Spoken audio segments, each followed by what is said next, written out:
Hey everybody, Darachi here. Just wanted to make a quick video overview of a relatively new toy line by Bandai. And that line, of course, is the 66Action line. I got O's here, I got the other three from Wave 1 here next to me. I just wanted to do a brief overview of them and tell you what I think. Here we got the first wave of the 66Action line. We got Gaim, Decade, O's, and Rider 1. Not a bad lineup for the first wave of toy line, and I'm just going to go through them one by one and tell you what I think. Now let's start with the most important one, Rider 1. Now the first thing you'll notice about these guys is that they are tiny. They are itty bitty. I mean, the name 66Action is actually comes from the part where they are 66 millimeters tall, which to Americans is, I don't know, like 20 feet. I found a great size comparison for them, and this will apply to probably nobody watching this. They are pretty much the exact same height as a Famicom cartridge. Yeah, so, you know, compared to all those Famicom cartridges you have. A more apt size comparison would be to its Figure Arts counterpart. Let's take a look.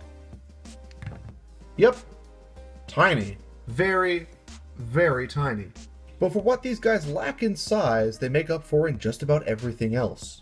After we take off the stand, the first thing you'll notice is it doesn't really have any trouble standing up by itself. I don't know how they managed that, but however they did it, I love it. These little guys are superposable. The box, I believe, says they have 14 points of articulation, including these ball joints, which, I'm going to be honest, I didn't mean to pop that off, but it's just as easy to pop back on, so don't really need to worry about it. Rider 1 here is cool. He's got all the detail you want. He's got the arm stripes. The scarf is attached to the head. It's cool though. You can like pose him and the scarf's always looking like the right way. It doesn't really hinder the figure at all. What does hinder the figure, and this is probably just a QC issue on mine, his arm is a little loose in the shoulder. I could fix it.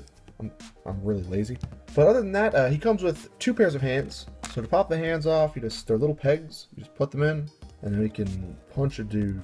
Punch, punch, punch. Two hands. He has the hands that he's known for, and he has his fists. They all come with fists as far as I can tell. But you know, he's great. He's my favorite one of the four, I believe. Even though he doesn't come with an accessory. The other three just come with swords. He doesn't come with anything. And honestly, he doesn't need it. How the stand works, just do this real quick. I'm not going to do this for everyone. There's two things. You put the feet in there. It kind of constricts what poses you can do in the stand, and also, like, weirdly enough, in the stand, it's harder to get it to, well, stand. It's good because it keeps the other hands in like, you know, somewhere where you can find them. Moving on. Next up is Decade, who's currently raising the roof. Decade might be my least favorite out of the bunch. Decade suit's pretty detailed, and where these toys are cheap, 500 yen each cheap, which is, I think, more than worth it, he kind of misses out on a few paint things. The things up here are pink on the sides, where I think they're supposed to be black. Hold on, let me check the figure art. I'm too lazy to take it out of the box, but yeah, it's supposed to be black on the sides. Anyway, little baby Decade here, he's missing stuff, missing the paint on the sides. I'm pretty sure this is supposed to be a different color, his belt has got nothing. But he's still pretty good. Again, like a few of the joints are a bit loose, but I can fix that with toy fixing. And other than that, yeah, he's pretty good. As posable as the rest of them. I'm not going to get too much into the posability, but like, there's 14 points. There's 1, 2, 3, 4, 5, 6, I don't know. One thing that's worth pointing out is they all have a hole right in the back, right here. I guess that's for maybe Tamashii stands. If you want to get insane with these, which you could. Rider 1's the only one who doesn't come with a sword, and Decade's sword is the Ride Booker. His sword holding hand can hold a sword, and he can slash with the sword. It's okay, it's like, missing a lot of paint, but these toys are $5 each before shipping, so I'm not going to complain, because it's $5. Like, it's the price of a hamburger, or depends on what kind of hamburger you're getting, I guess. He's got the stand. I find he doesn't stay in the stand very well. Maybe it's the shape of the feet. The stands are all universal, by the way. There's no distinguishing feature about them that sets them apart. And I think, I don't know, maybe the shape of his feet don't match up properly, but he has trouble standing. Anyway, that's Decade. He's the destroyer of worlds. And in the 66Action line, he's the destroyer of hopes and dreams. Moving on. Next up, we got, oh, O's. O's looks pretty good. His chest emblem has got all the detail you'd want it to have. It has the logo. Doesn't have some of the paint on the sides, but whatever. It looks like O's. Right down to the part where, just like the figure art, his hands seem totally massive compared to the rest of his body. He comes with the O sword, the metal Jaliber, like the Decade sword. It's missing a lot of paint. It's got the blue on the edge though, so you know it's got what matters. He's pretty good. There's not much to say about these. Like, what you see is what you get, and what you get is really good. He's got hands. I got a mix right now. I got his sword holding hand and a fist. Because the other ones, it's pretty good. I can point out all the eye details on these guys are really, really good. The compound eyes are in full effect, like they would be. He's pretty good. You know, there's not a lot of paint on the belt parts. The actual belt itself is silver, where it's supposed to be black, and then the scanner is black, where it should be black and yellow or gold or whatever. Anyway, O's is fun. He's got big hands, but I find everything O's related has big hands. Maybe that's just me. I don't know. Maybe I'm insane. Probably.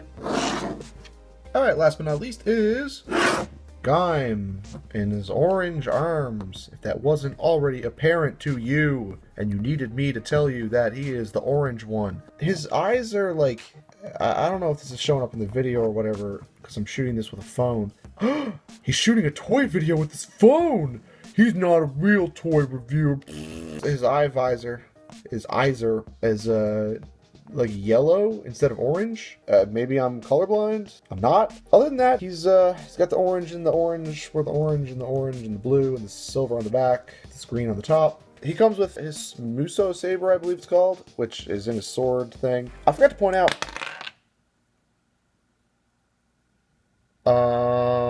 Hey, buddy, need a hand? Haha. Anyway, sorry. He has a little peg on the side of his belt to hold his Muso saber. He's okay. Again, he's got the hole in the back for whatever. And the stands. The stands aren't great. Let me talk about these stands for a second. First of all, they're universal, so they're not overly great for anything. It's a bit rubbery, and I find sometimes they can warp a little bit.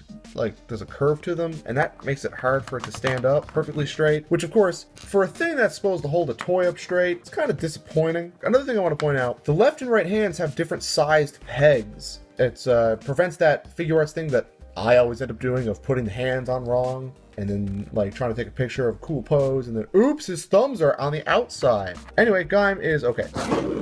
Out of the four of them, I think Rider 1 is the clear winner, but the four of them are all pretty good. They're definitely worth owning, especially at the price of $5 each. They make fun desk toys, and they're candy toys, so they come with delicious candy. Actually, I ate one of the candy and nearly threw up, so I threw the rest away. This is Wave 1. Wave 2 came out, well, today, actually, as of this recording. I don't have them on order yet, but I do plan on getting them.